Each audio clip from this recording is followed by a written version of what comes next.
Secondary എക്സാമിനേഷനുമായി ബന്ധപ്പെട്ട ഈ special വീഡിയോയിലേക്ക് സ്വാഗതം. ഈ വർഷത്തെ +2 വിദ്യാർത്ഥികളുടെ പബ്ലിക് എക്സാമിനേഷൻ മാർച്ച് മാസം 3-ാം തീയതി ഈ തിങ്കളാഴ്ച ആരംഭിക്കുകയാണ്. എല്ലാ വിദ്യാർത്ഥികളുടെയും ആദ്യ എക്സാമിനേഷൻ ഇംഗ്ലീഷ് എക്സാമിനേഷനാണ്. എല്ലാ വിദ്യാർത്ഥികളും ആദ്യ എക്സാമിനേഷനുള്ള തയ്യാറെടുപ്പിൽ ആണ് എന്ന് പ്രതീക്ഷിക്കുന്നു. അതുപോലെ 1-ാം വർഷ വിദ്യാർത്ഥികളുടെ പബ്ലിക് എക്സാമിനേഷൻ മാർച്ച് മാസം 6-ാം തീയതി മുതൽ ആരംഭിക്കുകയാണ്. നിങ്ങളുടെ ആദ്യ എക്സാമിനേഷൻ സെക്കൻഡ് ലാംഗ്വേജ് എക്സാമിനേഷൻ. തീർച്ചയായും ഒരു നീണ്ട ഗ്യാപ്പ് നിങ്ങൾക്ക് ഇപ്പോൾ ഉണ്ട്. 6-ാം തീയതി മാത്രമാണ് ആദ്യ എക്സാമിനേഷൻ +1 വിദ്യാർത്ഥികൾക്ക് ആരംഭിക്കുന്നത്. തീർച്ചയായും ഈ കാലയളവിൽ സ്റ്റഡി ടൈം ഗ്യാപ്പ് കുറഞ്ഞ 2 വിഷയങ്ങൾ, പൊതുവെ പറഞ്ഞാൽ മാത്തമാറ്റിക്സ് സബ്ജക്റ്റും ഫിസിക്സ് സബ്ജക്റ്റുമാണ്. ഈ 2 വിഷയങ്ങൾക്കുമാണ് സ്റ്റഡി ടൈം വളരെ കുറഞ്ഞ് കിട്ടുന്നത് +1 വിദ്യാർത്ഥികൾക്ക്. ആ സബ്ജക്റ്റുകൾ പഠിച്ചു പൂർത്തിയാക്കാനുള്ള സമയമാണ് ഇപ്പോഴുള്ള സമയം. തീർച്ചയായും 2 വർഷക്കാർക്കും, ആദ്യ വർഷക്കാർക്ക് സെക്കൻഡ് ലാംഗ്വേജും 2-ാം വർഷ വിദ്യാർത്ഥികൾക്ക് ഇംഗ്ലീഷ് സബ്ജക്റ്റോട് കൂടിയാണ് എക്സാമിനേഷൻ ആരംഭിക്കുന്നത്. തീർച്ചയായും വളരെ സന്തോഷകരമായി ആത്മവിശ്വാസത്തോടു കൂടി എഴുതാൻ പറ്റുന്ന 2 വിഷയങ്ങളാണ് ഈ 2 വിഷയങ്ങളും. തീർച്ചയായും ആദ്യ എക്സാമിനേഷൻ മികച്ച രീതിയിൽ എഴുതി മികച്ച വിജയം നേടുവാൻ നിങ്ങൾക്ക് സാധിക്കട്ടെ. അതുപോലെ വരാൻ പോകുന്ന എക്സാമിനേഷൻസിലുള്ള ആത്മവിശ്വാസം വർദ്ധിക്കുവാനും ഈ എക്സാമിനേഷൻ എഴുതി കഴിയുമ്പോൾ സാധിക്കട്ടെ എന്ന് ആശംസിക്കുന്നു. ഈ വീഡിയോയിൽ +1 +2 വിദ്യാർത്ഥികൾ പബ്ലിക് എക്സാമിനേഷൻ എഴുതുമ്പോൾ ശ്രദ്ധിക്കേണ്ട കാര്യങ്ങൾ എന്തൊക്കെ, പ്രത്യേകിച്ച് പറഞ്ഞാൽ കൂൾ ഓഫ് ടൈം എങ്ങനെ കൈകാര്യം ചെയ്യണം, നമ്മുടെ വേ ഓഫ് റൈറ്റിംഗ് എങ്ങനെ ആയിരിക്കണം, എക്സാമിനേഷൻ ഹാളിൽ എന്തൊക്കെ സാധനങ്ങൾ കൊണ്ടുപോകണം, എന്തൊക്കെ സാധനങ്ങൾ കൊണ്ടുവയ്ക്കൂടാ, അതുപോലെ തന്നെ എഴുതുമ്പോൾ എന്തൊക്കെ കാര്യങ്ങൾ, എക്സാമിനേഷൻ എഴുതുമ്പോൾ എന്തൊക്കെ കാര്യങ്ങൾ ശ്രദ്ധിക്കണം തുടങ്ങിയ കാര്യങ്ങളെല്ലാം നമ്മൾ വിശദമായി ഡിസ്കസ് ചെയ്യുന്നു. തീർച്ചയായും പൊതുവായിട്ടുള്ള നിർദ്ദേശങ്ങളാണ് ആദ്യം പറയുവാൻ ഉദ്ദേശിക്കുന്നത്. ഈ വർഷത്തെ +1 +2 വിദ്യാർത്ഥികളുടെ എക്സാമിനേഷൻ സമയം ഉച്ചയ്ക്ക് ശേഷമാണ്, ആഫ്റ്റർനൂൺ ആണ്. ഇതിന് മുന്നേയുള്ള വർഷങ്ങളിൽ മോർണിംഗിലായിരുന്നു ഹയർ സെക്കൻഡറി വിദ്യാർത്ഥികളുടെ പബ്ലിക് എക്സാമിനേഷൻ. തീർച്ചയായും +1 വിദ്യാർത്ഥികളുടെ ഇംഗ്ലീഷ് എക്സാമിനേഷൻ ഒഴികെ ബാക്കിയുള്ള എല്ലാ വിഷയങ്ങളും ഉച്ചയ്ക്ക് ശേഷമാണ് ആരംഭിക്കുന്നത്. ഇംഗ്ലീഷ് എക്സാമിനേഷൻ +1 വിദ്യാർത്ഥികളുടെ ഇംഗ്ലീഷ് എക്സാമിനേഷൻ മാത്രമാണ്, അതായത് ഏറ്റവും ലാസ്റ്റ് എക്സാമിനേഷൻ മാത്രമാണ് മോർണിംഗ് സെക്ഷനിൽ സംഘടിപ്പിക്കുന്നത്. വെള്ളിയാഴ്ച ഒഴികെയുള്ള ദിവസങ്ങളിൽ ഉച്ചയ്ക്ക് 1:30-ക്കാണ് എക്സാമിനേഷൻ ആരംഭിക്കുന്നത്. വെള്ളിയാഴ്ച എക്സാമിനേഷൻ ഉണ്ടെങ്കിൽ അന്ന് 2 മണിക്കാണ് ആരംഭിക്കുന്നത്. അപ്പോൾ തീർച്ചയായും എക്സാമിനേഷൻ 1:30-ക്കാണ്. അപ്പോൾ കൃത്യം 1:30-ക്ക് സ്കൂളിൽ എത്തിയാൽ മതിയാകും എന്ന ചിന്തയുണ്ടെങ്കിൽ തെറ്റ്. മോഡൽ എക്സാമിനേഷനൊക്കെ കൃത്യസമയത്ത് ഓടിയെത്തിയ കക്ഷികളായിരിക്കും. അങ്ങനെ പാടില്ല. ഇതൊരു പൊതുപരീക്ഷയാണ്, പബ്ലിക് എക്സാമിനേഷനാണ്. നിങ്ങളുടെ ടീച്ചേഴ്സ് അല്ല എക്സാമിനേഷൻ ഡ്യൂട്ടിക്ക് നിൽക്കുന്നത്. ഇൻവിജിലേറ്ററായി നിൽക്കുന്നത് മറ്റൊരു സ്കൂളിലെ അധ്യാപകൻ അല്ലെങ്കിൽ അധ്യാപികയായിരിക്കും. നിങ്ങൾക്ക് യാതൊരു പരിചയം കാണത്തില്ല, നിങ്ങളെയും പരിചയം കാണത്തില്ല. സോ തീർച്ചയായും എക്സാമിനേഷൻ 1:30-ക്കാണെങ്കിൽ 1 മണിക്ക് തന്നെ നിങ്ങൾ സ്കൂളിൽ എത്തിച്ചേരുക. ഉച്ചയ്ക്ക് 1 മണിക്ക് സ്കൂളിൽ എത്തിച്ചേരണമെങ്കിൽ വീട്ടിൽ നിന്ന് എത്ര മണിക്ക് പുറപ്പെടണമെന്ന് ചിന്തിക്കുക. നിങ്ങൾ പോകുന്ന സമയത്ത് കൃത്യമായി ബസ് അവിടെ ഉണ്ടാകണമെന്നില്ല. അപ്പോൾ ബസ്സിന്റെ സമയമൊക്കെ നോക്കുക. കാരണം നമ്മുടെ സ്ഥിരം സഞ്ചരിക്കുന്ന സമയം രാവിലെയാണല്ലോ, ആ സമയത്തിലൊരു മാറ്റമുണ്ട്. സോ തീർച്ചയായും 1:30-ക്കുള്ള എക്സാമിനേഷൻ 1 മണിക്ക് തന്നെ സ്കൂളിൽ എത്തിച്ചേരാൻ ശ്രമിക്കുക. കൃത്യമായി നിങ്ങൾക്ക് ഏത് റൂമിലാണ് എക്സാമിനേഷൻ എഴുതേണ്ടതെന്ന് നോട്ടീസ് ബോർഡിൽ കാണാം. പരീക്ഷയ്ക്ക് പോകുമ്പോൾ നിർബന്ധമായും ഹോൾ ടിക്കറ്റ് എടുക്കുക, മറക്കരുത്. Note the point, very very important. Hall ticket കൈവശം ഉണ്ടായിരിക്കണം. ഹോൾ ടിക്കറ്റ് നോക്കി രജിസ്റ്റർ നമ്പർ നോക്കി ഏത് റൂമിലാണ് നിങ്ങൾ എക്സാമിനേഷൻ എഴുതേണ്ടത് മനസ്സിലാക്കുക. ആ എക്സാമിനേഷൻ റൂമിന്റെ ഫ്രണ്ടിലെത്തുക. നിങ്ങളുടെ പൊസിഷൻ, സീറ്റ് ഏത് ബെഞ്ചിലാണ് എന്ന് മനസ്സിലാക്കുക. എന്നിട്ട് അവിടെ ഇരിക്കുന്നതാണ് ഉചിതം. കൃത്യം 1:15 അല്ലെങ്കിൽ 1:10 ആകുമ്പോൾ ആ റൂമിലേക്ക് ഇൻവിജിലേറ്റർ എക്സാമിനേഷൻ നടത്തുവാൻ ഡ്യൂട്ടിയുള്ള അധ്യാപകൻ അല്ലെങ്കിൽ അധ്യാപിക ആ ക്ലാസ് റൂമിൽ എത്തിച്ചേർന്ന ഉടനെ തന്നെ നിങ്ങളുടെ ബാഗൊക്കെ നിങ്ങൾ പുറത്ത് വെക്കേണ്ടി വരും. സ്വാഭാവികമായിട്ടും നിങ്ങളുടെ കൈവശം എന്തൊക്കെ ഉണ്ടായിരിക്കണം? ഹോൾ ടിക്കറ്റ് നിർബന്ധമായിട്ടും ഉണ്ടായിരിക്കണം.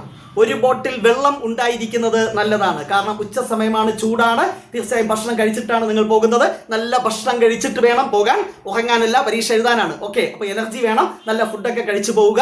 സ്വാഭാവികമായിട്ട് 1 ബോട്ടിൽ വെള്ളം കൊണ്ടുപോവുക. നല്ല 2 പേന ഉണ്ടായിരിക്കുന്നത് നല്ലതാണ്. ഒരേ കളർ ആയിരിക്കുന്നതാണ് ഉചിതം, അല്ലേ? എക്സാമിനേഷന്റെ കുറച്ച് സമയം നീല മഷിയിട്ടും കുറച്ച് കഴിഞ്ഞിട്ട് ബ്ലാക്ക് ഇങ്ക് ഇട്ടും പേപ്പർ എഴുതുന്നത് ഒരു ഭംഗികേടാണ്, കാണാൻ ഒരു ഐശ്വര്യമില്ല. മാർക്കൊന്നും കുറയത്തില്ല. എങ്കിലും ഒരേ പേനയിട്ട് അല്ലെങ്കിൽ ഒരേ കളർ പേനയിട്ട് പരീക്ഷ എഴുതുന്നതാണ് ഏറ്റവും അത്യുത്തമം. സോ 2 പേനയെങ്കിലും മിനിമം ഉണ്ടായിരിക്കണം. ഒരു പെൻസിൽ ഉണ്ടായിരിക്കണം, ഒരു സ്കെയിൽ ഉണ്ടായിരിക്കണം, ഒരു ചെറിയ എറേസർ ഉണ്ടായിരിക്കണം. ഇത്രയും നിർബന്ധമായിട്ട് നിങ്ങളുടെ കൈവശം വേണം. അല്ലെങ്കിൽ എക്സാമിനേഷൻ എഴുതി കഴിയുമ്പോൾ കുറച്ച് കഴിയുമ്പോൾ എന്ന് പറഞ്ഞ് അടുത്ത സുഹൃത്തിനെ വിളിച്ച് പെൻസിലുണ്ടോ എന്ന് ചോദിച്ച് അവന്റെ പരീക്ഷ എഴുതാനുള്ള സമയം ദയവ് ചെയ്ത് നിങ്ങൾ നഷ്ടപ്പെടുത്തരുത്. നിങ്ങൾക്ക് നഷ്ടം, അങ്ങേർക്കും നഷ്ടം, സമയനഷ്ടം, മാനനഷ്ടം ഒക്കെ ഉണ്ടാകാൻ സാധ്യതയുണ്ട്. അപ്പോൾ നമ്മൾ സ്വാഭാവികമായിട്ടും എക്സാമിനേഷൻ എഴുതേണ്ട സാമഗ്രികളെല്ലാം നിങ്ങൾ കൊണ്ടുപോവുക. സയന്റിഫിക് കാൽക്കുലേറ്റർ സയൻസ് എക്സാമിനേഷൻ എഴുതുന്ന ദിവസങ്ങളിൽ യൂസ് ചെയ്യാം. പ്രത്യേകം പറഞ്ഞിട്ടുണ്ട്, programmable calculator not allowed in the examination hall. Non programmable calculator, single line calculator, അത് ഓൾറെഡി നിങ്ങളുടെ സ്കൂളുകളിൽ പറഞ്ഞു കാണും. സാധാരണ യൂസ് ചെയ്യുന്ന ബേസിക് ആയിട്ടുള്ള കാര്യങ്ങളൊക്കെയുള്ള സയന്റിഫിക് കാൽക്കുലേറ്റർ, അതാണ് നോൺ പ്രോഗ്രാമബിൾ അല്ലെങ്കിൽ സിംഗിൾ ലൈൻ കാൽക്കുലേറ്റർ എന്ന് പറയുന്നത്. അത് എക്സാമിനേഷന് കൊണ്ടുപോവുക. എക്സാമിനേഷൻ ഹാളിൽ സുഹൃത്തിന്റെ കാൽക്കുലേറ്റർ വാങ്ങിച്ച് സിംപ്ലിഫിക്കേഷൻ ചെയ്യാൻ നിൽക്കരുത്. ചിലപ്പോൾ പണി കിട്ടാൻ സാധ്യതയുണ്ട്, സെറ്റിംഗ്സ് ഒക്കെ മാറി കിടക്കും. അതുകൊണ്ട് നിങ്ങൾ പഠിക്കുമ്പോൾ ഉപയോഗിച്ച കാൽക്കുലേറ്റർ തന്നെ യൂസ് ചെയ്യുന്നതാണ് നല്ലത്. സോ കാൽക്കുലേറ്റർ ഉണ്ടായിരിക്കണം. സോ സ്വാഭാവികമായിട്ടും മറ്റൊരു കാര്യം ഹോൾ ടിക്കറ്റിൽ എടുത്തു പറഞ്ഞിട്ടുണ്ട്, class table not allowed in the examination hall. ഇപ്പോഴത്തെ വിദ്യാർത്ഥികൾക്ക് അത് വലിയ ധാരണയില്ല. ക്ലാസ് ടേബിൾ എന്നൊരു സംഗതിയുണ്ട്. അതിനകത്ത് complete trigonometric formula, integration formula, ഡെറിവേറ്റീവിന്റെ ഫോർമുല ഒക്കെ ഉണ്ട്. പണ്ട് കാലങ്ങളിൽ അത് ഉപയോഗിക്കാമായിരുന്നു. ഇപ്പോൾ എക്സാമിനേഷൻ ഹാളിൽ അത് അലൗഡ് അല്ല. ക്ലാസ് ടേബിൾ ഉൾപ്പെടെയുള്ള ഒരു ഡാറ്റ ടേബിളും എക്സാമിനേഷൻ ഹാളിൽ അലൗഡ് അല്ല എന്ന് എടുത്തു പറഞ്ഞിട്ടുണ്ട്. അതുപോലെ തന്നെ സ്മാർട്ട് വാച്ച് ഉൾപ്പെടെയുള്ള ഇലക്ട്രോണിക് ഉപകരണങ്ങൾ ഒഴിവാക്കുക, അതും നമ്മുടെ ഹോൾ ടിക്കറ്റിൽ പറഞ്ഞിട്ടുണ്ട്. സോ ഇത്രയും കാര്യങ്ങൾ ഒഴിവാക്കുക. ഞാൻ പറഞ്ഞ കാര്യങ്ങൾ നിർബന്ധമായിട്ടും ഉണ്ടായിരിക്കുക. ഹോൾ ടിക്കറ്റ് ആയാലും, പേനയായാലും, പെൻസിലായാലും, സ്കെയിലായാലും, ഒരു ഇറേസർ ആയാലും ഇതൊക്കെ നിങ്ങളുടെ കൈവശം ഉണ്ടായിരിക്കണം. ഒപ്പം ഒരു ബോട്ടിൽ വെള്ളവും. ഇത്രയുമായിട്ട് നിങ്ങൾ 1:15 നിങ്ങളുടെ ഹാളിൽ ഇരിക്കുന്നു. ഇൻവിജിലേറ്റർ വരുന്നു അല്ലേ? എക്സാമിനേഷൻ 1:30 എന്തിന് ഇപ്പോഴേ ടീച്ചർ വന്നു എന്ന് ചോദിച്ചാൽ അതിന് മുന്നേ കുറച്ച് പണികൾ ചെയ്യാനുണ്ട്. ഇൻവിജിലേറ്റർ വന്നു കഴിഞ്ഞാൽ സ്വാഭാവികമായും നിങ്ങൾ നിങ്ങളുടെ പൊസിഷനിലാണ് ഇരിക്കുന്നതെന്ന് അവർ ഉറപ്പുവരുത്തും. നിങ്ങളുടെ ഹോൾ ടിക്കറ്റ് കാണിക്കുവാൻ പറയും. നിങ്ങൾ ഹാളിനുള്ളിൽ പ്രവേശിച്ചു കഴിഞ്ഞു, നിങ്ങളുടെ സ്ഥലത്ത് ഇരുന്ന് കഴിഞ്ഞു. ആദ്യം നിങ്ങൾക്ക് നൽകുന്നത് തീർച്ചയായും മെയിൻ ഷീറ്റ്, അതായത് ഫേസിംഗ് ഷീറ്റ് എന്ന് പറയും. നെയിം ഓഫ് ദ എക്സാമിനേഷൻ, +1 ആണെങ്കിൽ +1 പബ്ലിക് എക്സാമിനേഷൻ എന്ന് എഴുതുക, +1 ഹയർ സെക്കൻഡറി എക്സാമിനേഷൻ എന്ന് എഴുതുക, +2 കാരാണെങ്കിൽ +2 ഹയർ സെക്കൻഡറി എക്സാമിനേഷൻ എന്ന് എഴുതുക. Name of the subject, date of the examination, next register number. Whole ticket നോക്കി തെറ്റാതെ എഴുതുക. വേർഡ്സിലും എഴുതണം, ഡിജിറ്റ്സിലും എഴുതണം, അക്കത്തിലും എഴുതണം, അക്ഷരത്തിലും എഴുതണം. അത് എഴുതി കഴിഞ്ഞിട്ട് നിങ്ങളുടെ ഫേസിംഗ് ഷീറ്റിൽ ഇൻവിജിലേറ്റർ ഒപ്പിട്ട് നിങ്ങൾ ചെയ്തതൊക്കെ ശരിയാണെന്ന് ഉറപ്പിക്കും. കൃത്യം 1:30 ആകുമ്പോൾ ആദ്യ മണി മുഴങ്ങും. ആദ്യ മണി മുഴങ്ങുന്നത് ആർക്ക് വേണ്ടി? നിങ്ങൾക്ക് വേണ്ടി. ഇൻവിജിലേറ്റർ നിങ്ങൾക്ക് എന്ത് നൽകും? ക്വസ്റ്റ്യൻ പേപ്പർ നൽകും. ആ ക്വസ്റ്റ്യൻ പേപ്പർ നൽകുന്നതിന് മുന്നേ 1:30 മുന്നേ തന്നെ നിങ്ങൾ ഫേസിംഗ് ഷീറ്റ് കംപ്ലീറ്റ് എന്ത് ചെയ്യുക? ഫില്ല് ചെയ്ത് വെക്കുക. എക്സാമിനേഷൻ ഹാളിൽ കയറി കഴിഞ്ഞാൽ, ക്വസ്റ്റ്യൻ പേപ്പർ കിട്ടിക്കഴിഞ്ഞാൽ എക്സാമിനേഷൻ അവിടെ ആരംഭിക്കുകയാണ്. കൃത്യം 1:30 ക്വസ്റ്റ്യൻ പേപ്പർ കിട്ടിക്കഴിഞ്ഞാൽ നമ്മൾ ആവേശത്തോടു കൂടി ക്വസ്റ്റ്യൻ ഒക്കെ വായിക്കുന്നു. നെക്സ്റ്റ് 15 മിനിറ്റ്സ്, 15 മിനിറ്റ് എന്താണ്? Cool off time. എങ്ങനെ കൂൾ ഓഫ് ടൈം ഉപയോഗിക്കണം? വളരെ പ്രധാനപ്പെട്ട ഒരു പോയിന്റ് ആണ്. പല കുട്ടികളും കൂൾ ഓഫ് ടൈമിൽ ചാടിക്കയറി നമ്മൾ പഠിച്ച ക്വസ്റ്റ്യൻസ് ഒക്കെ ഉണ്ടോ നോക്കുന്നു, അറിഞ്ഞൂടാത്ത ക്വസ്റ്റ്യൻ അപ്പുറത്ത് ചോദിച്ച് ക്വസ്റ്റ്യൻ പേപ്പറിൽ മാർക്ക് ചെയ്യുന്നു. ഇതൊന്നും ചെയ്യാനുള്ള സമയമല്ല കൂൾ ഓഫ് ടൈം. ക്വസ്റ്റ്യൻ പേപ്പറിൽ ഒരു ആൻസറും എഴുതരുത്. സ്കോഡ് വന്നാൽ നിങ്ങളെ ഡീബാർ ചെയ്യുന്നതാണ്. ക്വസ്റ്റ്യൻ പേപ്പറിലല്ല വർക്ക് ചെയ്യേണ്ടത്. എക്സ്ട്രാ കാൽക്കുലേഷൻസ് ഒക്കെ നമ്മളുടെ ആൻസർ പേപ്പറിൽ തന്നെ സൈഡിൽ എഴുതുന്നതാണ് നല്ലത്. സോ കൂൾ ഓഫ് ടൈം എങ്ങനെ ബുദ്ധിപരമായി വിനിയോഗിക്കാം? ക്വസ്റ്റ്യൻ കിട്ടിക്കഴിഞ്ഞാൽ ഓരോ ക്വസ്റ്റ്യനായിട്ട് വായിക്കുക. എന്നിട്ട് ആൻസർ ചെയ്യാൻ നിങ്ങൾക്ക് പറ്റുന്നത്, അറിയാവുന്ന ക്വസ്റ്റ്യൻസ് ടിക്കിട്ട് പോവുക. സ്വാഭാവികമായിട്ട് ചില ക്വസ്റ്റ്യൻസ് ഒക്കെ വായിക്കുമ്പോൾ കംപ്ലീറ്റ് അറിയത്തില്ല, കുറച്ചൊക്കെ അറിയാം. അപ്പോൾ ജസ്റ്റ് ഒരു സർക്കിൾ ഇടുക. ചില ക്വസ്റ്റ്യൻ വായിക്കുമ്പോൾ കണ്ടിട്ടുമില്ല, കേട്ടിട്ടുമില്ല, ഏത് ചാപ്റ്റർ എന്ന് പോലും പിടിയില്ല. വിഷമിക്കണ്ട, അതിനങ്ങ് ഉപേക്ഷിക്കൂ. അത് തന്നെ വീണ്ടും വായിച്ച് അയ്യോ എനിക്കിത് അറിഞ്ഞൂടല്ലോ, ടെൻഷൻ അടിക്കേണ്ട. അറിയാവുന്ന ക്വസ്റ്റ്യൻസ് ടിക്കിട്ട് പോവുക. ജസ്റ്റ് എനിക്ക് എഴുതാൻ അറിയാം, പക്ഷേ പെർഫെക്ഷനോട് കൂടി എഴുതാൻ അറിയില്ല. അങ്ങനെയുള്ള ക്വസ്റ്റ്യൻ സർക്കിൾ ഇട്ട് പോവുക. ഇങ്ങനെ ക്വസ്റ്റ്യൻ പേപ്പറിലെ ഓരോ ക്വസ്റ്റ്യൻ 1 by 1 ആയിട്ട് വായിക്കുക. വായിച്ച് കഴിയുമ്പോൾ സ്വാഭാവികമായിട്ടും ഒരു 5-10 മിനിറ്റിന് അടുപ്പിച്ചാകാൻ സാധ്യതയുണ്ട്. ഒത്തിരി സർക്കിൾസ് ഉണ്ടാകാൻ സാധ്യതയില്ല. ഒത്തിരി ടിക്കുകളായിരിക്കും നിങ്ങളുടെ ആൻസർ പേപ്പർ, ക്വസ്റ്റ്യൻ പേപ്പറിൽ ഉണ്ടാകാൻ സാധ്യത. കാരണം നിങ്ങൾ ഓൾറെഡി ഒരുവിധം പഠിച്ച കുട്ടികളാണെങ്കിൽ ടിക്കുകളുടെ പ്രളയമായിരിക്കാനാണ് സാധ്യത. പെൻസിലിട്ട് വേണം ടിക്കിടാൻ, പെന്നിട്ട് ടിക്കിട്ട് പ്രശ്നം ഉണ്ടാക്കേണ്ട. ക്വസ്റ്റ്യൻ പേപ്പറിൽ ഒന്നും എഴുതാൻ പാടില്ലെന്നാണ്. പെട്ടെന്ന് നമുക്ക് ആൻസർ ചെയ്യാൻ ഒരു എളുപ്പത്തിന് വേണ്ടി ടിക്കിടാൻ പറഞ്ഞു എന്ന് മാത്രം. സോ ഇത് ചെയ്തു കഴിഞ്ഞാൽ അടുത്തെന്താണ് ചെയ്യേണ്ടത്? വീണ്ടും ഒരിക്കൽ കൂടെ ക്വസ്റ്റ്യൻ പേപ്പറിൽ നമ്മൾ സർക്കിൾ ഇട്ട ക്വസ്റ്റ്യൻസ് വായിക്കുക. ആദ്യത്തെ ടെൻഷനും പരവേശവും ഒക്കെ കഴിയുമ്പോൾ നമ്മുടെ കോൺഫിഡൻസ് വർദ്ധിക്കും. വീണ്ടും ഒരിക്കൽ കൂടെ വായിക്കുമ്പോൾ സർക്കിൾ ഇട്ട ചില ക്വസ്റ്റ്യൻസ് ഒക്കെ ആൻസർ ചെയ്യാൻ പറ്റുമെന്നൊരു വിശ്വാസത്തിലേക്ക് എത്തും. പിന്നെ ചിലപ്പോൾ ആ സർക്കിളുകൾ ടിക്കായി മാറി എന്നിരിക്കും. തീർച്ചയായും നിങ്ങൾ ശ്രദ്ധിക്കേണ്ടത്, ഒരു സെക്ഷനിൽ ഏത് സബ്ജക്റ്റ് ആയാലും, ഇംഗ്ലീഷ് ആയാലും ഫിസിക്സ് ആയാലും മാത്സ് ആയാലും, ഒരു സെക്ഷനിൽ 8 ക്വസ്റ്റ്യൻ ഉണ്ട്. We have to answer any 6 question എന്ന് പറഞ്ഞാൽ 6 ക്വസ്റ്റ്യൻ നമ്മൾ നിർബന്ധമായും അറ്റൻഡ് ചെയ്യണം. എനിക്ക് 5 അറിയാവൂ, അതുകൊണ്ട് 5 എണ്ണം എഴുതുന്നു, അത് പാടില്ല. 6 ക്വസ്റ്റ്യൻ, 8 എണ്ണത്തിൽ we have to answer any 6 എന്ന് പറഞ്ഞാൽ അറിയാമെങ്കിലും അറിഞ്ഞൂടായെങ്കിലും 6 ക്വസ്റ്റ്യനും ആൻസർ ചെയ്യണം. പക്ഷേ ആദ്യം ഏറ്റവും നല്ല രീതിയിൽ ആൻസർ ചെയ്യാൻ പറ്റുന്ന ക്വസ്റ്റ്യൻസ് ആണ്, അതായത് ടിക്കിട്ട ക്വസ്റ്റ്യൻസ് വേണം ആദ്യം ആൻസർ ചെയ്യാൻ. അതിനുശേഷം വേണം സർക്കിൾസ് ഇട്ട ക്വസ്റ്റ്യൻ. അതായത് ഒരു സെഷനിൽ എത്ര ക്വസ്റ്റ്യൻ ആണോ നിങ്ങളടുത്ത് ആൻസർ ചെയ്യാൻ ആവശ്യപ്പെടുന്നത് അത്രയും ക്വസ്റ്റ്യൻ നിർബന്ധമായിട്ടും ആൻസർ ചെയ്യുക. എല്ലാം എഴുതി കഴിഞ്ഞിട്ട് സമയമുണ്ടെങ്കിൽ മാത്രം എക്സ്ട്രാ ക്വസ്റ്റ്യൻസ് ആൻസർ ചെയ്യുന്നതാണ് നല്ലത്. ഇനി ചില സെക്ഷനിലുണ്ട്, ഫിസിക്സിൽ അങ്ങനെയാണ്, ആദ്യത്തെ 8 ക്വസ്റ്റ്യൻ ഉണ്ട്, 8 വൺ വേർഡ് ആണ്, 8ഉം ആൻസർ ചെയ്യണം, നോ ചോയ്സ്. അപ്പൊ എന്ത് ചെയ്യും? അതിൽ 5 എണ്ണേ നമുക്ക് അറിയാവൂ, 8 എണ്ണവും ആൻസർ ചെയ്യണം, കറക്കി കുത്തുക എന്ന് പറയും. ഒബ്ജക്റ്റീവ് ക്വസ്റ്റ്യൻ ഉണ്ട് എന്ന് വിചാരിക്കട്ടെ, ഒബ്ജക്റ്റീവ് ക്വസ്റ്റ്യൻ ആണെങ്കിൽ വൺ വേർഡ് ക്വസ്റ്റ്യൻ ആയിരിക്കില്ല, അറിയാവുന്ന എന്തെങ്കിലും എഴുതുക, അറിഞ്ഞൂടായെങ്കിൽ. ഇനി മൾട്ടിപ്പിൾ ചോയ്സ് ആണെങ്കിൽ 4 ചോയ്സ് ഉണ്ട്, ഒരു ചോയ്സ് എഴുതുന്ന എന്തെങ്കിലും കുഴപ്പമുണ്ടോ? ഒരിക്കലും ആൻസർ ചെയ്യാതെ വിടരുത്, അല്ലെ? 4 മൾട്ടിപ്പിൾ ചോയ്സ് ക്വസ്റ്റ്യൻ ഉണ്ടെങ്കിൽ ഏതെങ്കിലും ഒരു ആൻസർ എവിടെയെങ്കിലും ഒക്കെ എഴുതി വെക്കുക. മാച്ച് ദ ഫോളോയിങ് ഉണ്ടെങ്കിൽ മസ്റ്റായിട്ട് ആൻസർ ചെയ്യുക, അറിയാമെങ്കിൽ കൃത്യമായിട്ട്, അറിഞ്ഞൂടായെങ്കിൽ കറക്കി കുത്തുക, അല്ലെ? എവിടെയെങ്കിലൊക്കെ മാച്ച് ചെയ്ത് വെക്കുക, സമയം കൊള്ളാമെങ്കിൽ ശരിയായിരിക്കും. ഇനി യെസ് ഓർ നോ ക്വസ്റ്റ്യൻസ് വരാൻ സാധ്യതയുണ്ട്. അതിന്റെ ആൻസർ ഒന്നുകിൽ എസ് അല്ലെങ്കിൽ നോ അല്ലേ, കറക്കി കുത്തു, യെസ് ഓർ നോ. അറിഞ്ഞൂടായെങ്കിൽ, അറിയാമെങ്കിൽ കൃത്യമായിട്ട് എഴുതുക. ഇങ്ങനെ ക്വസ്റ്റ്യൻസ് ഒക്കെ വായിച്ച് ഏതൊക്കെ ക്വസ്റ്റ്യൻ ആണ് ചെയ്യേണ്ടത് ടിക്കിടുക. ഓരോ സെഷനിൽ മിനിമം ആൻസർ ചെയ്യേണ്ട ക്വസ്റ്റ്യൻസ് നിർബന്ധമായി സർക്കിളോ അല്ലെങ്കിൽ ടിക്കോ ഇട്ട് വയ്ക്കുക. ഓക്കെ, അങ്ങനെ ഇതൊക്കെ ചെയ്ത് നമ്മുടെ ഏകദേശ സമയം ഇതൊക്കെ ചെയ്ത് കഴിയുമ്പോൾ ഏകദേശം 15 മിനിറ്റ് ആകാൻ സാധ്യതയുണ്ട്, അല്ലെങ്കിൽ 12-13 മിനിറ്റ് ആകാൻ സാധ്യതയുണ്ട്. അതിനുശേഷം 1 മിനിറ്റ് എന്ത് ചെയ്യുക, കണ്ണടച്ച് ഒന്ന് ധ്യാനിച്ച് മനസ്സ് ശാന്തമാക്കി ഏകാഗ്രമാക്കി അടുത്ത ബെല്ലോടുകൂടി നാടകമല്ല ആരംഭിക്കുന്നത്, എക്സാമിനേഷൻ എഴുതി തുടങ്ങുക. അടുത്ത ബെല്ല് കൃത്യം എന്താണ്? 1:45, 1:45 അടിക്കും നിങ്ങൾ എക്സാമിനേഷൻ എഴുതുക. എഴുതുമ്പോൾ ആദ്യം എന്തെഴുതണം? ടിക്കിട്ട ക്വസ്റ്റ്യൻസ്, ഏറ്റവും മികച്ച ക്വസ്റ്റ്യൻസ് ആണ് എഴുതേണ്ടത്. തീർച്ചയായും ആൻസർ പേപ്പർ വാല്യൂ ചെയ്യുമ്പോൾ വാല്യൂ ചെയ്യുന്ന ആളെ ഇംപ്രസ് ചെയ്യിപ്പിക്കാൻ ആദ്യത്തെ 2-3 പേജ് വളരെ നീറ്റായിട്ട് മനോഹരമായിട്ട് ശരി ഉത്തരങ്ങൾ എഴുതിയാൽ സ്വാഭാവികമായിട്ട് പിന്നീട് നമുക്ക് എന്തെങ്കിലും ചെറിയ അബദ്ധങ്ങൾ പറ്റിയാൽ പോലും എക്സാമിനർ ചിലപ്പോൾ കുറച്ച് ലിബറൽ ആയിട്ടൊക്കെ വാല്യൂ ചെയ്യാൻ സാധ്യതയുണ്ട്. കാരണം ഇത് ഏത് സ്കൂളിലെ പേപ്പറാണ്, ഏത് കുട്ടി എഴുതുന്ന പേപ്പറാണ്, ഒന്നും യാതൊരു ധാരണയുമില്ല.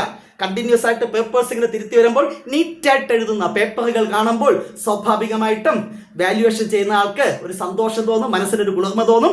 ചെറിയ ചെറിയ പ്രശ്നങ്ങൾ അവരെന്ത് ചെയ്യും, ചിലപ്പോൾ കണ്ടില്ല എന്ന് നടിച്ചെന്ന് വരും. സോ വളരെ നീറ്റായിട്ട് എഴുതുക. ആദ്യമേ തന്നെ ഒപ്പിക്കുന്ന പ്രൂഫുകൾ ഒന്നും എഴുതി ഒപ്പിക്കാതിരിക്കുക. മാത്തമാറ്റിക്സിൽ ട്രിഗണോമെട്രി, ഫിസിക്സിൽ ഡെറിവേഷൻസ് ഒക്കെ ഒപ്പിക്കുന്ന പരിപാടി ഉണ്ടല്ലോ, ആ പരിപാടികളൊക്കെ പിന്നാലെ ചെയ്യുക. ആദ്യം ഏറ്റവും നന്നായിട്ട് എഴുതാൻ പറ്റുന്ന കാര്യങ്ങൾ ആത്മവിശ്വാസത്തോടു കൂടി എഴുതുക. അതിനുശേഷം സർക്കിൾസ് ഇട്ട ക്വസ്റ്റ്യൻസ് എഴുതുക. അതിനുശേഷം വീണ്ടും നമുക്ക് ഒരു സെഷനിൽ 1-2 ക്വസ്റ്റ്യൻ ചെയ്യാൻ പറ്റിയില്ല എങ്കിൽ എക്സ്ട്രാ എന്ത് ചെയ്യുക, അത്തരം ക്വസ്റ്റ്യൻസ് കൂടെ എന്തെങ്കിലുമൊക്കെ എഴുതി വെക്കുക. കാരണം ഇൻ കേസ് ഏതെങ്കിലും ഒരു ക്വസ്റ്റ്യൻ ഔട്ട് ഓഫ് സിലബസ് അല്ലെങ്കിൽ പ്രിന്റിംഗ് മിസ്റ്റേക്ക് അല്ലെങ്കിൽ ക്വസ്റ്റ്യൻ തെറ്റ് ആണെങ്കിൽ ക്വസ്റ്റ്യൻ നമ്പർ ഇട്ടാൽ മാർക്ക് കിട്ടത്തില്ല. അറ്റംപ്റ്റ് ദ ക്വസ്റ്റ്യൻ എഴുതി ആ ക്വസ്റ്റ്യനുമായി ബന്ധപ്പെട്ട എന്തെങ്കിലുമൊക്കെ ആൻസർ ചെയ്യാൻ ശ്രമിക്കുക, അറ്റംപ്റ്റ് നടത്തുക. ക്വസ്റ്റ്യൻ തെറ്റായപ്പോൾ കുട്ടി വെച്ച് മതിയാക്കി, അതുകൊണ്ട് മാർക്ക് കൊടുക്കുക. ഇങ്ങനെയാണ് ചെയ്യുന്നത്. അതുകൊണ്ട് തന്നെ ക്വസ്റ്റ്യൻ നമ്പർ ഇട്ടാൽ തെറ്റായ ക്വസ്റ്റ്യന് മാർക്ക് കിട്ടത്തില്ല. ക്വസ്റ്റ്യൻ ഒന്നും തെറ്റാൻ സാധ്യതയില്ല, മുൻകൂട്ടി പറഞ്ഞോളൂ. ഇൻ കേസ് ഏതെങ്കിലും ക്വസ്റ്റ്യൻ തെറ്റിപ്പോയാലും മാർക്ക് കിട്ടണമെങ്കിൽ അറ്റംപ്റ്റ് ചെയ്യുക, ആ ക്വസ്റ്റ്യനുമായി ബന്ധപ്പെട്ട എന്തെങ്കിലുമൊക്കെ എഴുതി വയ്ക്കുക. സോ തീർച്ചയായിട്ടും ഓരോ സെഷനും എഴുതേണ്ട ക്വസ്റ്റ്യൻസ് കൃത്യമായി നിങ്ങൾ എഴുതുക. അങ്ങനെ എഴുതി വരുമ്പോൾ ഏകദേശം 2 മണിക്കൂർ എക്സാമിനേഷൻ ആണെങ്കിൽ പഠിച്ച ഒരു കുട്ടിക്ക് 1.25 മണിക്കൂർ ആകുമ്പോൾ എഴുതി തീരാനാണ് സാധ്യത. എന്നിട്ട് സമയമുണ്ടെങ്കിൽ അവസാനത്തെ 5-10 മിനിറ്റ് എക്സ്ട്രാ ക്വസ്റ്റ്യൻസ് എഴുതുന്നത് നല്ലതാണ്. പ്രത്യേകിച്ച് ഇംഗ്ലീഷ് ഉൾപ്പെടെയുള്ള വിഷയങ്ങൾ നിങ്ങൾ എക്സ്ട്രാ ക്വസ്റ്റ്യൻ എഴുതുന്നത് നല്ലതാണ്. എല്ലാ സബ്ജക്റ്റിലും എക്സ്ട്രാ ക്വസ്റ്റ്യൻ എഴുതുന്നത് നല്ലതാണ്. ഏതെങ്കിലും ക്വസ്റ്റ്യൻ ഇൻ കേസ് തെറ്റിപ്പോയാൽ അത് കോമ്പൻസേറ്റ് ചെയ്യാൻ സഹായിക്കും. അവസാനത്തെ 5 മിനിറ്റ് ആവേശം കൊണ്ട് എഴുതിക്കൊണ്ടേയിരിക്കരുത്. എഴുതിയ കാര്യങ്ങൾ ഒന്ന് ഓർഡറിൽ അടുക്കി വെക്കുക. പേപ്പറൊക്കെ അടുക്കി സമാധാനത്തോടു കൂടി എഴുതിയൊക്കെ കറക്റ്റാണ്. ചില ക്വസ്റ്റ്യൻസ് നമ്മൾ എഴുതി ഇങ്ങനെ വന്ന് പകുതി വെച്ച് നിർത്തിക്കളയും, മറന്നുപോകും. അപ്പോൾ അതെന്താണ്, അവസാനത്തെ തിരക്കിനിടയിൽ അത് അവിടെ തന്നെ പകുതി വെച്ച് നിൽക്കും, അല്ലേ? അപ്പോൾ ഇങ്ങനെ പേപ്പർ മറിച്ച് നോക്കുമ്പോൾ ആ ക്വസ്റ്റ്യൻ എഴുതിയില്ല, ഒന്ന് ആലോചിച്ച് അതിൻ്റെ ബാക്കി കാര്യങ്ങൾ ഫില്ല് ചെയ്യുക. അപ്പോൾ ഈ അവസാനത്തെ 5 മിനിറ്റ് ഹറിബറിയായിട്ട് എന്തെങ്കിലുമൊക്കെ എഴുതി പ്രശ്നങ്ങൾ ഉണ്ടാക്കരുത്. ക്വസ്റ്റ്യൻ എഴുതിയതൊക്കെ ഒന്ന് ഓർഡറിൽ അടുക്കി, എഴുതാത്ത ഏതെങ്കിലും ക്വസ്റ്റ്യൻസ് ചിലപ്പോൾ ക്വസ്റ്റ്യൻ നമ്പർ മാത്രം ഇട്ട് വെച്ചിരിക്കും, മൾട്ടിപ്പിൾ ചോയ്സ് ക്വസ്റ്റ്യൻ ആയിരിക്കും. അപ്പോൾ നമ്മൾ എന്ത് ചെയ്യുക, അത് ജസ്റ്റ് ഒന്ന് ആൻസർ ചെയ്യുക. ഇങ്ങനെ ഒരു ഓർഡറിൽ എഴുതി പേപ്പറൊക്കെ കെട്ടി കറക്റ്റ് അവസാനത്തെ ബെല്ലടിച്ചതിന് ശേഷം പേപ്പർ കെട്ടിയാലും മതി. ഇപ്പോൾ പറയുന്നത് 2 മണിക്കൂർ എക്സാമിനേഷന് കുട്ടികൾ എഴുതി കഴിഞ്ഞതിന് ശേഷം പേപ്പർ കെട്ടിയാൽ മതി. പണ്ട് 5 മിനിറ്റ് മുന്നേ പേപ്പർ കെട്ടാൻ ആവശ്യപ്പെടും. എക്സാമിനേഷന്റെ അവസാന ബെല്ല് അടിച്ചു കഴിഞ്ഞതിന് ശേഷം പേപ്പർ കെട്ടി ടീച്ചറെ ഏൽപ്പിക്കുക. പേപ്പർ കൃത്യമായി ഓർഡറിൽ തന്നെയാണ് കെട്ടിയതെന്ന് ഉറപ്പിക്കുക. ഫ്രണ്ടിൽ അഡീഷണൽ ഷീറ്റിന്റെ എണ്ണം എഴുതുക. എന്നിട്ട് അവസാനം നമ്മൾ എഴുതി കഴിഞ്ഞ ശേഷം സ്പേസ് ഉണ്ടെങ്കിൽ അതെന്ത് ചെയ്യുക, വെട്ടിക്കളയുക. എന്നിട്ട് ക്യാൻസൽഡ് എന്ന് എഴുതുക. ഇത്രയും കാര്യങ്ങൾ ചെയ്തു കഴിഞ്ഞാൽ നിങ്ങളുടെ എക്സാമിനറിൽ പേപ്പർ നല്ലവണ്ണം കെട്ടി കൊടുക്കുമ്പോൾ നമ്മുടെ എക്സാമിനേഷൻ പരിപാടി എഴുതി കഴിഞ്ഞു. ഇനി നമ്മൾ ശ്രദ്ധിക്കേണ്ടത് ടൈം മാനേജ്മെന്റ്. എങ്ങനെ നമുക്ക് ടൈം മാനേജ് ചെയ്യാം? പ്രത്യേകിച്ച് ഇംഗ്ലീഷ് സെക്കൻഡ് ലാംഗ്വേജ് പോലെയുള്ള വിഷയങ്ങൾ എഴുതുമ്പോൾ സമയം കിട്ടിയില്ല എന്ന് കുട്ടികൾ പറയും. കൃത്യമായ ഒരു പ്ലാനിങ്ങോട് കൂടി പോവുക. ഇപ്പൊ ഇംഗ്ലീഷിനാണെങ്കിൽ ആദ്യത്തെ എക്സാം ഇംഗ്ലീഷ് ആണല്ലോ, ആദ്യത്തെ 8 മാർക്കിന്റെ ക്വസ്റ്റ്യൻ, അവിടെ ചോയ്സ് ഒന്നുമില്ല. ആ ക്വസ്റ്റ്യൻ ഒരു പാരഗ്രാഫ് വന്നിട്ട് അതുമായി ബന്ധപ്പെട്ട കുറെ ഒൺവേർഡ് ക്വസ്റ്റ്യൻസ് ആണ്. സോ സ്വാഭാവികമായിട്ടും കൂൾ ഓഫ് ടൈമിൽ ആ പാരഗ്രാഫ് സമയമുണ്ടെങ്കിൽ, ഞാൻ നേരത്തെ പറഞ്ഞാൽ പ്ലാൻ ചെയ്ത് ഏതൊക്കെ ക്വസ്റ്റ്യൻ എഴുതണമെന്ന് തീരുമാനിച്ചു കഴിഞ്ഞാൽ അതിനുശേഷം സമയമുണ്ടെങ്കിൽ ആ പാരഗ്രാഫ് ഒക്കെ വായിച്ച് ആ ക്വസ്റ്റ്യന്റെ ആൻസർ വരാൻ സാധ്യതകളൊക്കെ ഒന്ന് മനസ്സിലാക്കി വെക്കുന്നത് നല്ലതാണ്. ഓക്കെ, ഇംഗ്ലീഷ് എക്സാമിനേഷൻ കൃത്യമായി ഓരോ സെഷൻ എത്ര സമയത്തിനുള്ളിൽ എഴുതി തീർക്കണം. ആദ്യം 1 വേർഡ് ക്വസ്റ്റ്യൻ, പിന്നെ 2 മാർക്ക്, 3 മാർക്ക്, 5 മാർക്ക്, പിന്നെ 8 മാർക്ക്. ഓരോ സമയത്തിന് സമയബന്ധിതമായി എഴുതി തീർക്കാൻ സാധിക്കുന്നുണ്ടോ എന്ന് നോക്കി പോവുക. കയ്യിലൊരു വാച്ച് ഉണ്ടായിരിക്കുന്നത് നല്ലതാണ്, സാധാരണ വാച്ച് മതി. ഓക്കെ, അല്ലെങ്കിൽ നിങ്ങളുടെ സ്കൂളിൽ ക്ലോക്ക് ഉണ്ടായിരിക്കും, ക്ലോക്ക് നോക്കുക. കൃത്യമായി ടൈം ബൗണ്ടായിട്ട് ഓരോ സെഷനും എഴുതി പൂർത്തീകരിക്കാൻ ശ്രമിക്കുക. അല്ലെ, 8 മാർക്കിന്റെ ക്വസ്റ്റ്യനൊക്കെ ആണെങ്കിൽ 2 പേജ് എഴുതാനുണ്ടെങ്കിൽ കൃത്യമായി അത് 2 പേജ് എഴുതുക. എന്നിട്ട് സമയമുണ്ട് എങ്കിൽ 2 മാർക്കിന്റെയോ 3 മാർക്കിന്റെയോ 1 2 എക്സ്ട്രാ ക്വസ്റ്റ്യൻ എഴുതുക. അല്ലെ, ഇംഗ്ലീഷിൽ 8 മാർക്ക് ആദ്യത്തെ 1 വേർഡ് ക്വസ്റ്റ്യൻ, എല്ലാ ക്വസ്റ്റ്യനും നമ്മൾ ആൻസർ ചെയ്യേണ്ടതുണ്ട്. ചോയ്സ് ഇല്ല എന്നാണ് ഞാൻ മനസ്സിലാക്കുന്നത്. അപ്പൊ എല്ലാ ക്വസ്റ്റ്യനും നിർബന്ധമായിട്ട് നിങ്ങൾ ആൻസർ ചെയ്യുക. 2 ക്വസ്റ്റ്യൻ എനിക്ക് അറിയില്ല എന്ന് പറഞ്ഞാൽ വിടേണ്ട ആവശ്യമുണ്ടോ? ഇല്ല, എന്തെങ്കിലുമൊക്കെ എഴുതുക. ഇത് തന്നെയാണ് ഫിസിക്സിന്റെ കാര്യത്തിൽ. തീർച്ചയായും അവിടെയും ആദ്യത്തെ സെഷൻ 1 വേർഡ് ക്വസ്റ്റ്യൻസ് ആണ്. എല്ലാ ക്വസ്റ്റ്യനും ആൻസർ ചെയ്യുക. 2 മാർക്കിന്റെ ക്വസ്റ്റ്യനും അതുപോലെ തന്നെയാണ്. ചിലതിൽ ചോയ്സ് ഉണ്ട്. അപ്പോൾ നമുക്ക് ആവശ്യമുള്ളത് മാത്രം ആദ്യം എഴുതുക, പിന്നെ സമയമുണ്ടെങ്കിൽ പിന്നീട് എഴുതുക. അപ്പോൾ ടൈം മാനേജ്മെന്റ്, കൃത്യമായി ഓരോ സെഷനും എത്ര സമയത്തിനുള്ളിൽ എഴുതി തീർക്കണം എന്നൊരു ധാരണ നമുക്കുണ്ടായിരിക്കണം. അതിനാണ് മോഡൽ എക്സാമിനേഷൻ എഴുതാൻ പറഞ്ഞത്. എന്തായാലും അതിനുള്ള ഒരു സമയം നിങ്ങൾ തന്നെ എന്ത് ചെയ്യുക, കണക്കാക്കുക. അതനുസരിച്ച് എഴുതി തീർത്ത് നിങ്ങൾ എന്ത് ചെയ്യുക, കൃത്യസമയത്ത് എക്സാമിനേഷൻ അവസാനിപ്പിക്കുക. ബാക്കിയുള്ള സബ്ജക്റ്റുകളും അങ്ങനെ തന്നെയാണ്. കൃത്യമായി 3 മാർക്സിന്റെ ക്വസ്റ്റ്യൻ എത്ര സമയത്തിനുള്ളിൽ എഴുതി തീർക്കണം, 4 മാർക്ക് 6 മാർക്ക് എത്ര സമയത്തിനുള്ളിൽ എഴുതി തീർക്കണമെന്ന് നിങ്ങൾ പ്ലാൻ ചെയ്യുക. അതനുസരിച്ച് കാര്യങ്ങൾ എഴുതി പൂർത്തീകരിച്ചാൽ കൃത്യസമയത്തിനുള്ളിൽ തന്നെ എക്സാമിനേഷൻ പൂർത്തീകരിക്കാൻ സാധിക്കും. വേ ഓഫ് റൈറ്റിംഗ്, തീർച്ചയായിട്ടും വേ ഓഫ് റൈറ്റിംഗ് എന്ന് പറഞ്ഞാൽ ഓൾറെഡി സൂചിപ്പിച്ചു, ഏറ്റവും മികച്ച രീതിയിൽ എഴുതാൻ സാധിക്കുന്ന ആദ്യം എഴുതുക. അതിനുശേഷം മാത്രം എന്ത് ചെയ്യുക, ഒരുവിധം അറിയാവുന്ന കാര്യങ്ങൾ ഏറ്റവും അവസാനം. ചില ക്വസ്റ്റ്യൻസ് നമുക്ക് എന്താണ് 8 ക്വസ്റ്റ്യന് ആൻസർ അല്ലെങ്കിൽ 7 ക്വസ്റ്റ്യൻ ഉണ്ട്, 7 ചെയ്യാൻ പറ്റിയില്ലെങ്കിൽ സംതിങ് എന്തെങ്കിലുമൊക്കെ എഴുതി വെക്കുക. എല്ലാ ക്വസ്റ്റ്യനും നിങ്ങൾക്ക് ആവശ്യപ്പെട്ടിട്ടുള്ള ഓരോ സെഷനിലെയും മിനിമം ക്വസ്റ്റ്യൻ നിർബന്ധമായി നമ്മൾ എന്ത് ചെയ്യണം, അറ്റൻഡ് ചെയ്യണം. ഇനി വേ ഓഫ് റൈറ്റിംഗ് ആദ്യം പറഞ്ഞ ഏറ്റവും മനോഹരമായിട്ടുള്ള കാര്യങ്ങൾ എഴുതുക. എഴുതി വന്നപ്പോൾ നമുക്ക് തെറ്റിപ്പോയി, അപ്പോൾ നമുക്ക് വെട്ടണം. എങ്ങനെ വെട്ടും? അങ്ങനെ വെട്ടേണ്ട കാര്യമില്ല, ജസ്റ്റ് ഒന്ന് സ്ട്രൈക്ക് ചെയ്യാം. പ്രത്യേകിച്ച് മാത്തമെറ്റിക്സ് പോലെയുള്ള സബ്ജക്റ്റിൽ, ഫിസിക്സ് പോലെയുള്ള സബ്ജക്റ്റിൽ നിങ്ങൾ എഴുതിയത് തെറ്റാണെങ്കിൽ നിങ്ങൾ വെട്ടിയൊന്നും കളയണ്ട. ആ ക്വസ്റ്റ്യൻ നമ്പർ ഒരിക്കൽ കൂടെ എഴുതി ഒന്നുകൂടെ അത് എഴുതുന്നതാണ് നല്ലത്. കാരണം ചിലപ്പോൾ തെറ്റ് എന്ന് പറഞ്ഞ് നിങ്ങൾ കളഞ്ഞത് ശരിയാകാൻ സാധ്യതയുണ്ട്. അല്ലേ, നിങ്ങൾ ശരിയും തെറ്റ് തീരുമാനിക്കേണ്ട, അത് തീരുമാനിക്കുന്ന ആരാണ്? പേപ്പർ വാല്യൂ ചെയ്യുന്ന ആളാണ്. അപ്പോൾ ഒരു മാക്സിം തന്നെ ഇപ്പോൾ നമ്മൾ പ്ലസൻകാർ സ്റ്റാറ്റിസ്റ്റിക്സിൽ find mean variance standard deviation എല്ലാം ചെയ്തു വന്ന് അപ്പുറത്ത് നോക്കിയപ്പോൾ അവിടെ ആൻസർ വേറെ, ഇവിടെ ആൻസർ വേറെ. ഉടൻ ഒരു വെട്ട്, അവൻ ബുജിയാണല്ലോ, അവൻ എഴുതിയത് ശരിയായിരിക്കും. അങ്ങനെയൊന്നും വിചാരിക്കേണ്ട, ചിലപ്പോൾ ബുജിക്കും തെറ്റാൻ സാധ്യതയുണ്ട്. അടി തെറ്റിയാൽ ആശാനും വീഴും ആനയും വീഴും എന്ന് പറയുന്നത് പോലെയാണ്. അതുകൊണ്ട് നിങ്ങളെ വിശ്വാസത്തിലെടുത്ത് നിങ്ങൾ കൃത്യമായിട്ട് അവിടെ വയ്ക്കുക. ഇനി ആൻസർ എന്താണ് തെറ്റെന്ന് തോന്നിക്കഴിഞ്ഞാൽ ഒരിക്കൽ കൂടെ അത് അറ്റംപ്റ്റ് ചെയ്യുക സമയമുണ്ടെങ്കിൽ. സോ തീർച്ചയായിട്ടും വലിയ വെട്ടലുകളൊന്നും ഉണ്ടാകാതിരിക്കട്ടെ. എല്ലാ ക്വസ്റ്റ്യനും കൃത്യമായി എഴുതി എന്ന് ഉറപ്പാക്കുക. ഇതൊക്കെയാണ് വേ ഓഫ് റൈറ്റിംഗിൽ പ്രധാനമായിട്ട് ചെയ്യേണ്ടത്. മാത്സ് ഫിസിക്സിൽ സിംപ്ലിഫിക്കേഷൻസ് ചെയ്യുന്നത് എവിടെ ചെയ്യണം? ഒരു ക്വസ്റ്റ്യന്റെ തലയ്ക്ക് മേളിലോ അല്ലെങ്കിൽ ഏറ്റവും ടോപ്പിലോ ഏറ്റവും താഴെയോ വേറൊരു പേപ്പറിലോ ഹോൾ ടിക്കറ്റിന്റെ ബാക്കിലോ ക്വസ്റ്റ്യൻ പേപ്പറിന്റെ ബാക്കിലോ അല്ല ചെയ്യേണ്ടത്. സിംപ്ലിഫിക്കേഷൻ നിങ്ങൾ ചെയ്യുന്ന ക്വസ്റ്റ്യന്റെ നേരെ റൈറ്റ് സൈഡിൽ കൃത്യമായി അതിന് പാരലലായിട്ട് അവിടെ കാണിച്ചിരിക്കണം. സിംപ്ലിഫിക്കേഷൻ നിർബന്ധമായിട്ട് നിങ്ങളുടെ ആൻസർ ഷീറ്റിൽ തന്നെ കാണിക്കുക, ക്വസ്റ്റ്യൻ പേപ്പറിന്റെ ബാക്കിലല്ല അത് ചെയ്യേണ്ടത്. അപ്പോൾ വേ ഓഫ് റൈറ്റിംഗ് വളരെ നീറ്റ് ആയിരിക്കുക. First impression is the best impression. നിങ്ങൾക്കറിയാം, അത് എക്സാമിനറെ സ്വാധീനിക്കും, വാല്യുവേഷൻ ചെയ്യുന്ന ആളെ സ്വാധീനിക്കും. അതുകൊണ്ട് നീറ്റായിട്ട് കാര്യങ്ങൾ എഴുതി പൂർത്തീകരിക്കാൻ ശ്രമിക്കുക. ടൈം മാനേജ്മെന്റ് പറഞ്ഞു, വേ ഓഫ് റൈറ്റിംഗ് പറഞ്ഞു, കോൾ ഓഫ് ടൈം പറഞ്ഞു, എല്ലാ കാര്യങ്ങളും പറഞ്ഞു കഴിഞ്ഞു. തീർച്ചയായും എക്സാമിനേഷൻ മികച്ച രീതിയിൽ നിങ്ങൾക്ക് എഴുതാൻ സാധിക്കട്ടെ. +1 വിദ്യാർത്ഥികൾക്ക് ആദ്യ എക്സാമിനേഷൻ മാർച്ച് 6, അടുത്തൊരു നീണ്ട ഗ്യാപ്പാണ്, വീണ്ടും മാർച്ച് 15, പിന്നെ വീണ്ടും എന്താണ് ഒരു 5 ദിവസത്തെ ഗ്യാപ്പ് കഴിഞ്ഞിട്ടാണ് ബയോളജി എക്സാമിനേഷൻ. ഫിസിക്സിനും മാത്സിനും സ്റ്റഡി ടൈം വളരെ കുറവാണ്. അതുകൊണ്ട് കിട്ടുന്ന ഗ്യാപ്പുകളിൽ ഫിസിക്സും മാക്സിമം പഠിച്ച് പൂർത്തീകരിക്കാൻ ശ്രമിക്കുക.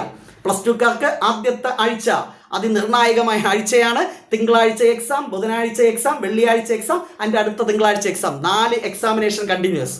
അപ്പോൾ ഓൾറെഡി ഈ ആഴ്ച അതൊക്കെ പഠിച്ച് പൂർത്തീകരിച്ചു എന്ന് വിശ്വസിക്കുന്നു. അതിനുശേഷം ഒരു നീണ്ട ഗ്യാപ്പിന് ശേഷമാണ് മാത്സ് എക്സാമിനേഷൻ. മാത്തമാറ്റിക്സ് എക്സാമിനേഷന് മുന്നേ എക്സാമിനേഷൻ സഹായകരമാകുന്ന ഒത്തിരി കാര്യങ്ങൾ നിങ്ങളുമായി ഡിസ്കസ് ചെയ്യുന്നതാണ്. തീർച്ചയായും എല്ലാ വിദ്യാർത്ഥികൾക്കും മികച്ച രീതിയിൽ പബ്ലിക് എക്സാമിനേഷൻ എഴുതി മികച്ച വിജയം നേടുവാൻ സാധിക്കട്ടെ എന്ന് ആശംസിക്കുന്നു. പ്രത്യേകിച്ച് നാളെ തിങ്കളാഴ്ച എക്സാമിനേഷൻ എഴുതാൻ പോകുന്ന +2 വിദ്യാർത്ഥികൾക്ക് ആദ്യ ആശംസകൾ. +1കാർക്ക് പിന്നാലെ ഉള്ള എക്സാമിനേഷൻ ആണ്. നിങ്ങൾക്കും എല്ലാവിധ ആശംസകൾ. എല്ലാവർക്കും വിജയാശംസകൾ നേർന്നുകൊണ്ട് നിർത്തുന്നു. നന്ദി.